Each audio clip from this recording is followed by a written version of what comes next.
For the best experience, please use headphones.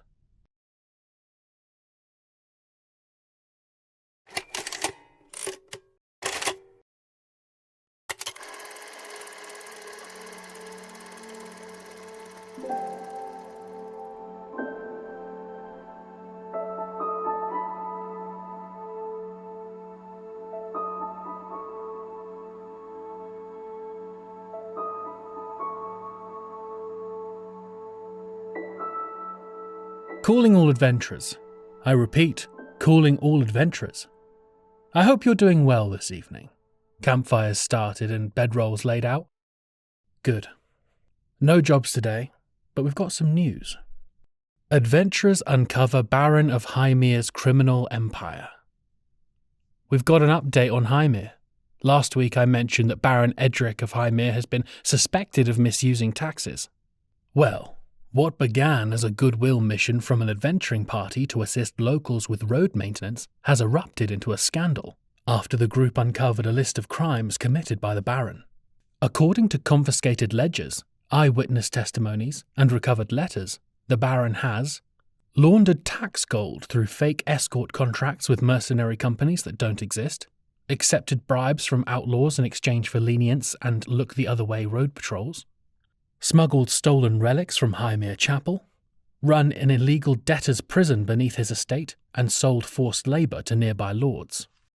The adventurers turned over the evidence to the local magistrate, though townsfolk are sceptical as to whether or not justice will be served, as the Baron has allies in the courts who are, and I quote, numerous and well-fed. If the Baron is somehow acquitted of the crimes we know he is guilty of, then I am quite sure that justice will find another way to reach him. In other news, businesses within the Merchants Guild report record profits cut 30% of their workforce.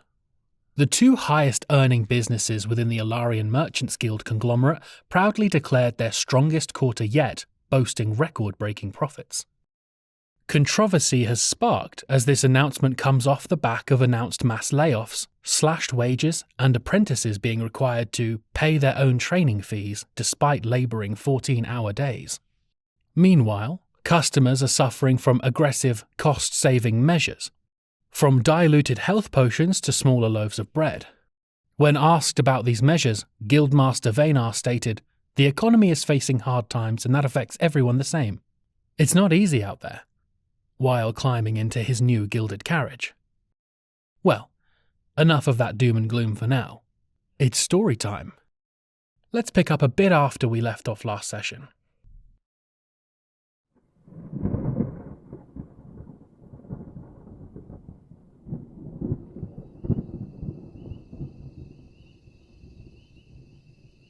So, I said I'm not interested in whatever stupid boring shit you're doing. You suck and I couldn't care less about you or it. And they got mad at me for no reason. He's so dramatic. You know, being unconscious is no excuse for being a bad conversationalist, Doug. You should probably visit a clinic after this and make sure I didn't do too much permanent damage. Doug, or whatever his real name was out cold. Probably shouldn't have cornered me alone, should you, Doug? I looked toward a window, which let me see round the corner and down the alley through the reflection. A clear view of the clock tower. I'd been hiding there for about 4 hours by that point. I was bored as anything. Are you guys going to give up at all? How would you even know I'm still in the city? I guess you're probably watching all the stations and gates. Ugh, annoying. The size of the Cobalt presence here is astonishing. You guys must be the primary criminal organization around here. This was not a fun first visit to... Wait, shut up a second, Doug. Someone's coming. We haven't checked down here yet. Come on. Damn. Time to bolt. I spun around and began climbing up some old crates. I made it onto the roof when I heard... There he is! Alert the others! An arrow cracked a roof tile right beside me. Those morons were actually going to kill me. Breaking into a full sprint, I heard them climbing up the same boxes to get to the roof. I couldn't get a good look, but I saw about 15 guys there. That wasn't fantastic news. And now it's raining. Of course it is. I weaved around chimneys and bounded over firewalls separating roofs. I stayed moving and obscured my form as much as possible. They couldn't hit me. Though what came next was a problem. A dead end. I was approaching a street and swiftly running out of roof. I could turn and fight, but I didn't know if I was skilled enough to beat them without them getting me or without accidentally killing one of them. I didn't want to take either risk. I knew what I had to do. This is insane. Here we go.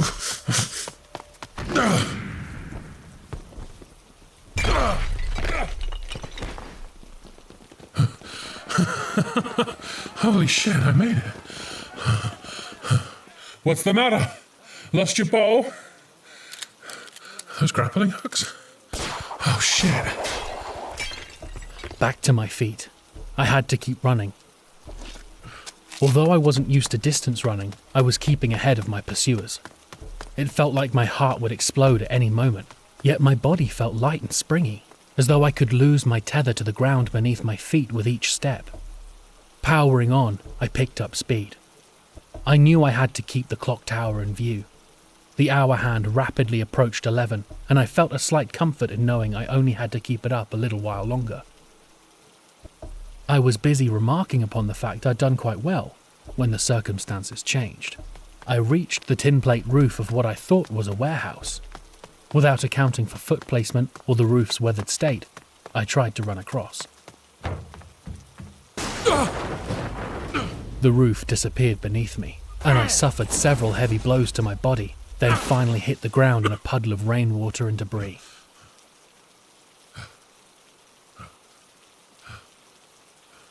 I laid there for a few moments as my brain decided whether or not I'd fall unconscious. An intense pain radiated from my left shoulder, which had taken the brunt of my landing. My fingers, wrist, and elbow were unusable. That wasn't good. My entire left arm was dead. Slowly, I pulled myself to my feet. I was back on ground level. There he is, down there. Are you kidding me? I stumbled out of their line of sight into the dark. There was a wooden door in my way, which I swiftly kicked clean off its hinges. Jolting like that hurt my shoulder, so much I thought I'd cry out again, but I stifled myself. Breaking back into a limping jog, I moved through alleyways and back streets into an increasingly abandoned and run-down part of the city. With the rain, the shoulder, and the exhaustion, I knew I needed to take a break soon and sort myself out. I turned a corner and entered another derelict building with light footsteps, unwilling to make any more sound. Not that it did any good. Crossing the threshold, I turned toward a missing wall with a Cobalt member looking right at me. He'd just stood up from a chair next to a wooden table covered in maps of the city and its districts. He froze. I froze. I can imagine how I must have looked. Dishevelled, soaked, limping, mask and big coat donned, obfuscated by the dark of the room's corner. And he was just a boy. Couldn't yet have seen his 17th winter. I must have appeared as a devil. So I figured I'd use that to buy myself a second to breathe and try to talk him down. You're gonna want to scream for help. Don't. Why not? If I do, you'll kill me. If I don't, you'll kill me. If I yell, at least they'll know where you are, and they might get you afterwards. If you stay quiet, I won't harm a hair on your head. Of this you've my word. Why should I believe you? You put 6 of us in the clinic. Yet not a single casualty. Not quite the body count you'd wish to attribute to me, eh? I know it would be easier to imagine me a monster, to soothe your conscience, freeing you to enact whatever ills you wish upon me in the name of your greater good. Yet I am no monster, and neither are you. We can both walk away from this place and forget we ever met. It would dishonor me. Dishonor you? Where is the dishonor in sparing life? You would speak to me of dishonor when your men try to sacrifice a train full of innocents, yet here I seek to save 2 more and you hesitate. Truly bold.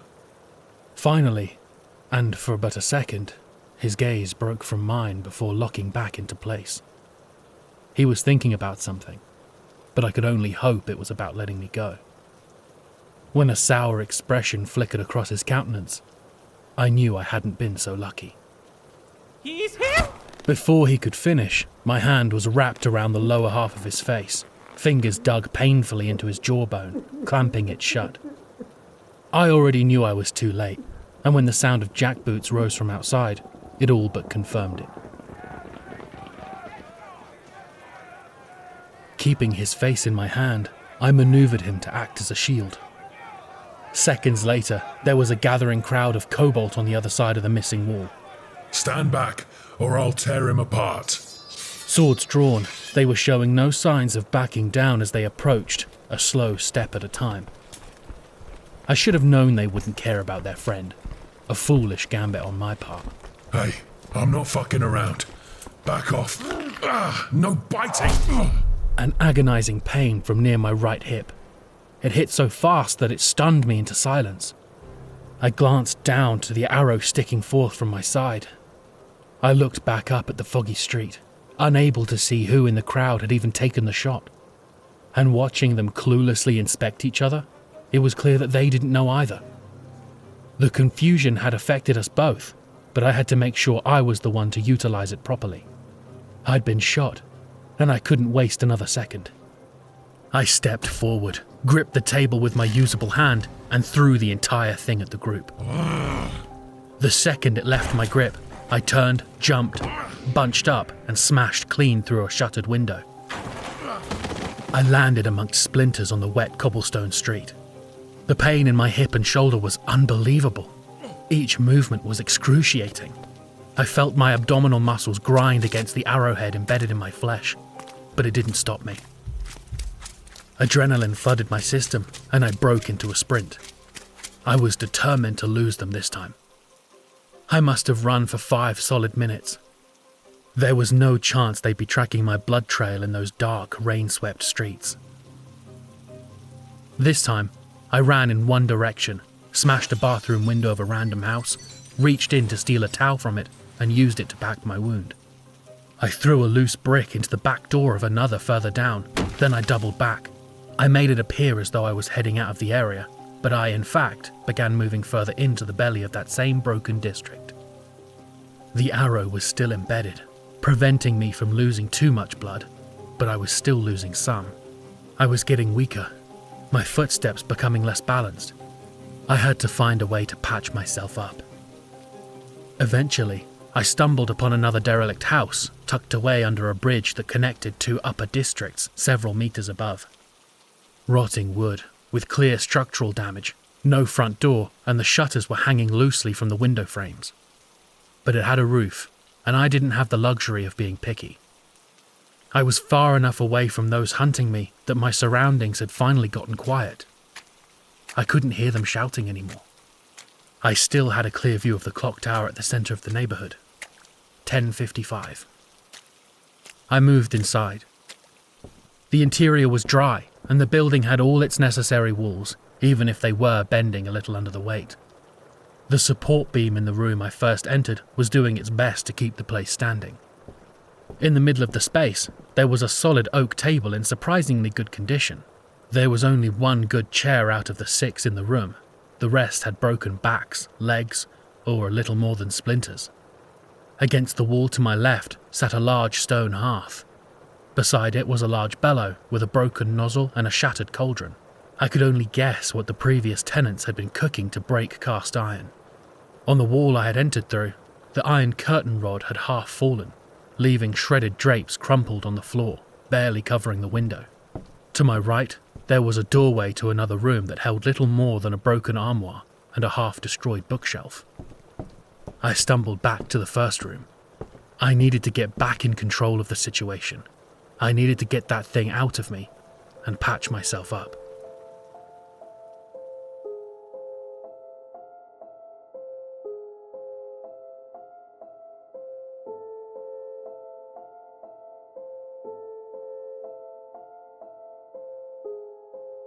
We've got a job here. Bog light collector needed. Billimore Barrow's swamp lights have been growing brighter in the region. Experienced handlers required to wade through waist-deep muck and bottle them. Pay is good, but it comes with the warning not to join the lights. We've also got a question from a listener. Miriam from Ardros asks, "Are you alone at the Tower Array?" A thoughtful question, Miriam, but you needn't worry as I am not alone. In fact, it's gotten quite busy around here. Ever since I started up the Tower's broadcast, I have become slightly inundated with adventurers looking to meet me and ask about training them. I've given them permission to set up camps here, but there's talk of building more permanent homes. If things continue, this may become the first adventurers' town in time. Wouldn't that be a sight? All right, enough chatter. Back to the story.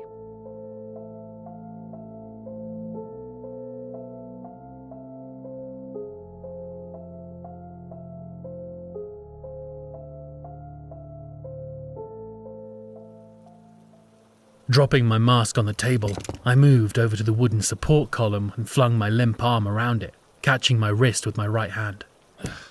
The pain was nauseating, but I couldn't stop now. With the newfound purchase, I pulled away from my own arm and shifted, slotting the joint back into place. Hot pain rolled through me, then reduced a great deal as I felt the blood flow return to my arm. I took a moment to very gently flex my fingers, wrist, elbow, and shoulder. I had regained painful movement, but I couldn't use that shoulder recklessly until I could get a hold of that health potion again. I hated that I needed it. I'd have given anything to heal quickly, but that was not my luck. I could daydream about what-ifs another time. I still had work to do. Slowly, I took off my coat, harness, and belt, laying them on the table next to my mask.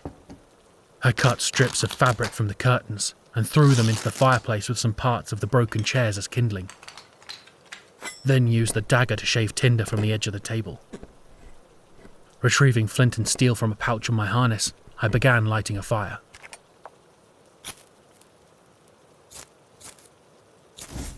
Thankfully, the wood in there was nice and dry, and the flames caught quickly. Within a few minutes, a blazing fire was warming the room and heating the tip of my dagger. The arrow was still lodged in my stomach. I wasn't sure how much damage it had already done, but I knew I needed to remove it immediately. I couldn't risk an infection. Illuminated by firelight, I laid back on the last good chair, attempting to ignore that one of the legs was shorter than the others. I needed to get access to the wound. Gripping the shaft of the arrow, I braced myself. I broke off the fletching and a good portion of the arrow's length. Then I slipped my shirt off the broken shaft before taking it off. I inspected the wound. Yeah, that's definitely in there. I wasn't very familiar with the lengths of arrows at this point, so I wasn't sure how deep it had gone. I also didn't know if the arrow was barbed, but I doubted it. I knew the right thing to do was to push the arrow through, but I'll admit, I was scared to do so. If it wasn't that deep, I'd wind up doing way more damage than when it first stuck me. What to do? Good evening. What the fuck? I turned to see a silhouette standing just outside the doorway. I didn't hear them approach, which was weird enough by itself, but what made it all the stranger was I could barely feel they were there, even while looking at them. You appear to be in a spot of trouble. Do you need any assistance? I couldn't make out any of their countenance. I stood up and closed a bit of the distance to inspect them. Who are you? The figure stepped forward, close to the doorway, but was careful not to enter. My name is Ainsley. A pleasure to make your acquaintance. A human? Perhaps a half-elf? Slender and tall. They were dressed in black and red opulent clothing with gold accents. A hat, with a brim as wide as their shoulders, sat upon their long brown locks. Their attire was immaculate. They clearly hadn't travelled far to be in a part of town they didn't belong in. Their presentation appeared androgynous. I would later learn it was purposefully so. I'm here with my companions. We would like to enter your abode. The figure gestured to 3 other similarly clothed figures standing behind them. Sorry, Ainsley. This place isn't safe. Building might come down any moment. Wouldn't want you caught in that. We seek shelter from the rain, and this seems as good a place as any. Much of this city is unwelcoming. I stopped fussing with my wound and walked closer, just outside of arm's reach. I'm not stupid. I knew the second Ainsley first spoke up that they were looking for me. But why weren't they just coming in to get me? I tried to cover my obvious concern with bravado. By not barging in to attack me, they'd given me a clue. I suspected I knew well what these people, and Ainsley, were. I'd heard stories. Of course, everyone has. Night creatures that look near indistinguishable from regular folk, hunting innocents to drain their blood in the dark recesses of civilization. To the hells with my luck. I was staring down a full-fledged family of vampires. You sent by Cobalt? I wonder why you haven't just entered this abode. Perhaps you can't. Perhaps due to ancient laws of hospitality? What's the matter, Leech? Need an invite? Not the most gracious of hosts, are you? I ain't hosting shit. Least of all you four. An expression of bewildered amusement flickered across Ainsley's face. We aren't with Cobalt. We are. Here's a favor for someone much more powerful. Oh, hella. Oh, have you met? Never had the pleasure. But I'm sure we're going to become fast friends any minute now. I turned away and shuffled back to the chair. How long you been after me? We were contacted earlier today, but only got to work after sundown. You know how it is. Followed the ruckus you've left in your wake and been hot on your trail since my companion put that arrow in you. Tracking blood is our specialty, after all. And what potent blood it is. No wonder I didn't see who stuck me. I thought it an unnaturally good shot. So what? You been commandeered to kill me? No. For whatever reason, it's been requested that we make you a thrall. For a moment, my mind went blank, and a molten core of white-hot fury formed in my chest, clawing its way up my throat. I could handle the threat of death, but making me a thrall? I couldn't handle the thought of losing myself, losing my mind, becoming a husk for the will of others. It filled me with such painful, desperate hatred that I couldn't breathe. Oh, by Elios's fire! I can feel that, you know. Don't like what I have to say? No. I had to keep control of myself. Stay calm, keep learning. Why enslavement? Why not death? That's not for me to know. Well, why don't you take a fucking guess? If I had to, it would probably be to teach you a lesson. Can't learn a lesson when you're dead. Also, from what I've gathered, you've proven quite a clever boy. So, why waste the resource? Fuck that, Sky High. I'd die before becoming anyone's slave. I needed to buy time. I have laid claim to this house under the law of temporary abode. Upon lighting of the first fire in an unoccupied house, I am the legal tenant until morning. You aren't getting in without an invitation. Oh, quite familiar with the ancient edicts, are you? Well, I hope you are interested in the specifics. It's only night until 11:59:59. The second the clock strikes midnight... It's morning again. Exactly. You have... Ainsley retrieved a timepiece from their waistcoat pocket with a gloved hand and glanced at it. approximately 55 minutes. I wonder how you expect to get out of this in the shape you're in. I looked toward the clock tower.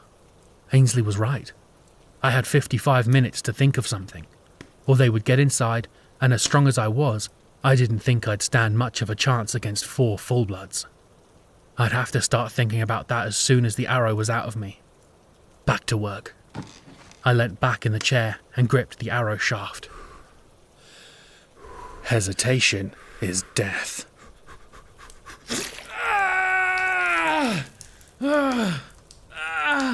Hey, don't waste that. I packed a clean part of the towel I'd stolen against the wound and inspected the arrow. It appeared to be intact, no broken parts lodged in my gut, and I was thankful. I didn't have the tools on hand to fish it out. I had been right in thinking it hadn't gone far in. Dense muscle must have stopped it short, but I'd still been lucky where it hit me. Very low chance of internal bleeding or any punctured organs. Taking the dagger I'd left in the fireplace, I prepared myself. The glowing tip of the blade hung over my open wound. The dread of what I was about to do made me nauseous. It had to be done, or I'd never make it out of there.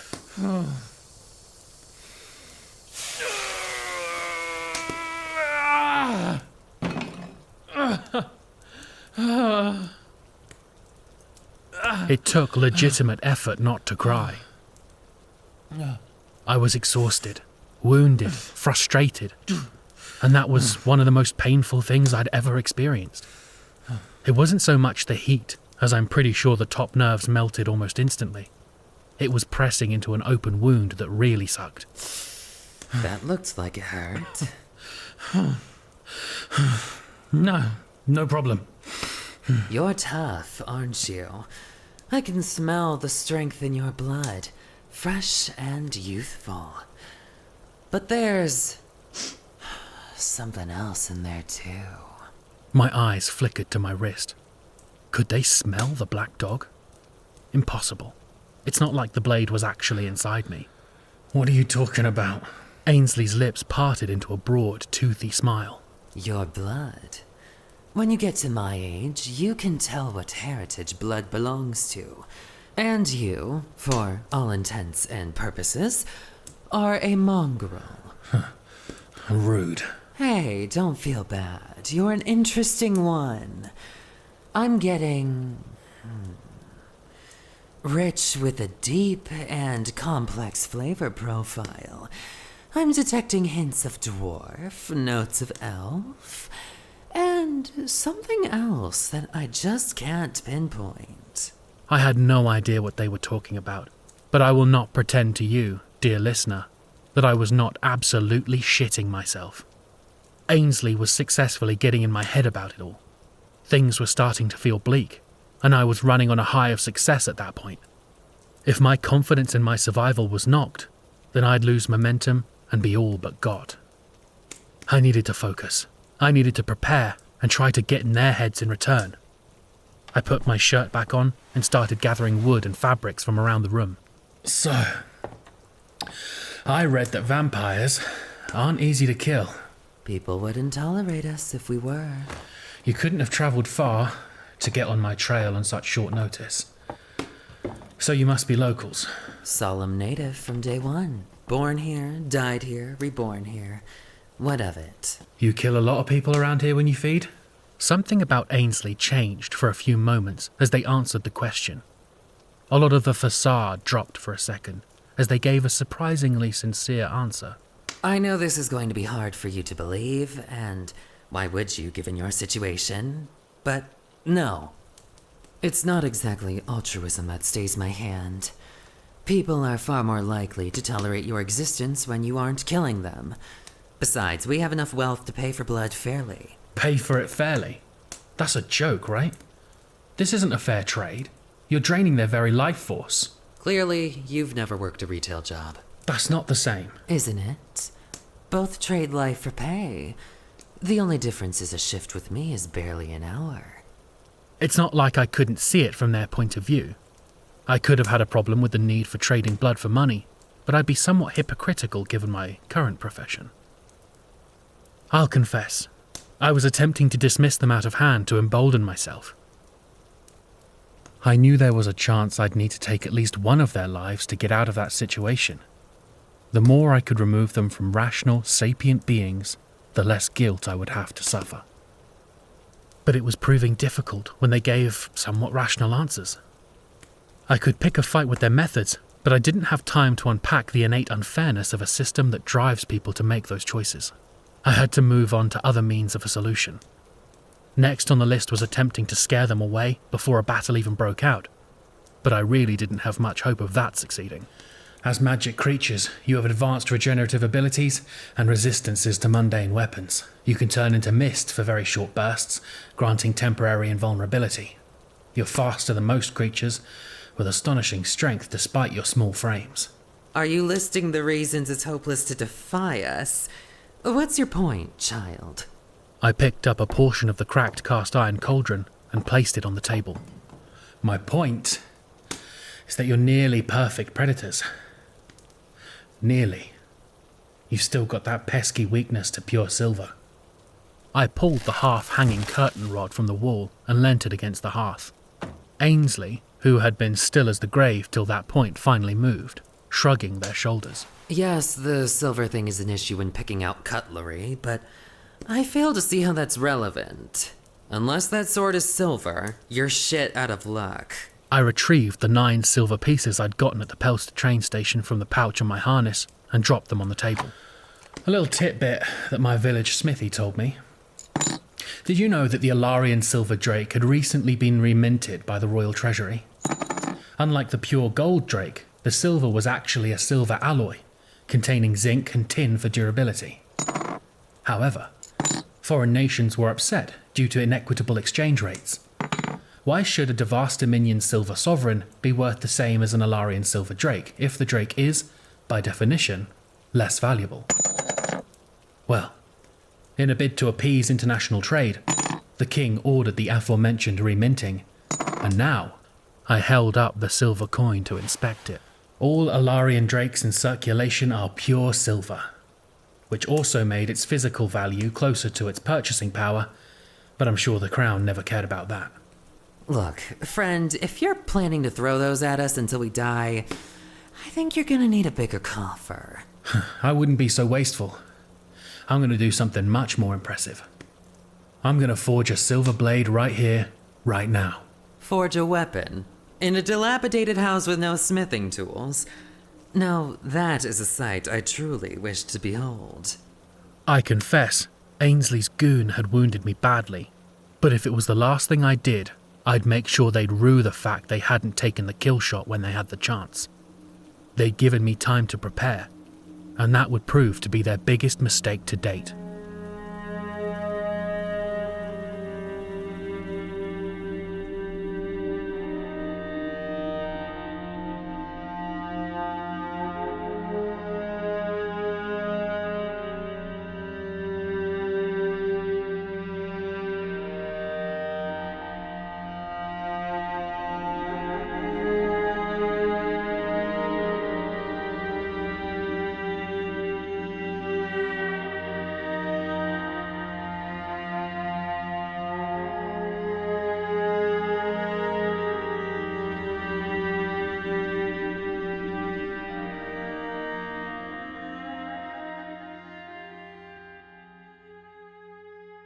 We'll leave it there for today. I know. You would very much like to find out how I was able to get out of that. Well, through considerable effort is how. But you'll have to wait for the details, I'm afraid. Don't you worry. It's a hoot. Got enough firewood for the night? Got your watch order sorted? Good. It is once again time to sleep. Rest well, adventurers. And good hunting.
Calling All Adventures is a production of the Tower Array, written and directed by Gray Smith.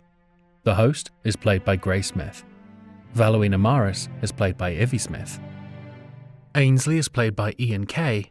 The Cobalt Recruit is played by Jason Francie. And Cobalt Agent is played by Hannah Pratt. You can find out more about the show at thetowerarray.com.